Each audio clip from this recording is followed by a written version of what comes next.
عليكم ورحمة الله وبركاته. ازيكم حبايبي؟ عاملين ايه؟ يا رب تكونوا بخير.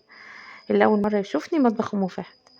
النهارده هنعمل مع بعض طريقة المكرونة اللازانيا، من انواع المكرونات اللي ولادي بيحبوها وبيطلبوها مني على طول ولازم اعملها لهم. مكرونة سهلة وسريعة وما بتاخدش وقت مننا ولا اي حاجة.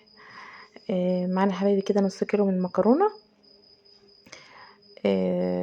هنبتدي بقى نعمل ايه.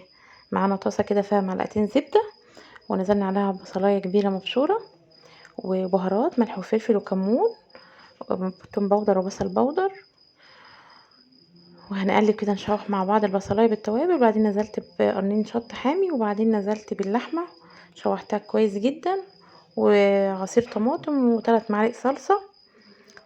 وكترت الصوص بتاعها كده عشان خاطر ايه، المكرونه بتبقى نيه فلازم الصوص بتاعها يبقى كتير عشان تطيب وكده. هنعمل بقى البشاميل اللي عباره عن 4 معالق من الزبده، ونزلت عليهم ب5-6 معالق دقيق. شوحتهم كويس لحد ريحه الطحين كده ما طلعت كده معانا، ما شاء الله ريحتها جميله. ونزلت بالحليب عباره عن 1.5 كيلو لحد ما تقل معانا زي ما انتم شايفين كده حبايب. ونزلت عليهم بملح وفلفل ومرقه دجاج. اللهم صل وسلم وبارك سيدنا محمد. هنا بقى جبنا معانا القالب، ونزلنا بمعلقه بشاميل ومعلقتين كبار لحمه من اللي معصجاها. اول حاجه في القالب عشان خاطر المكرونه اصلا نيه، فعشان خاطر تطيب من تحت لفوق لازم كان نفرش القالب الاول من اللحمه ومن البشاميل عشان خاطر هي تطيب كويس، لان هي بتبقى عباره عن ان هي مكرونه نيه ورقه، كل بين الرقه ورقه بشاميل ولحمه. واخر حاجه كده كانت اخر طبقه معانا كانت البشاميل، ونزلنا عليها بالجبنه زي ما انتم شايفين حبايبي. دخلتها الفرن على درجه حراره 200، ما خدتش معانا ربع ساعه.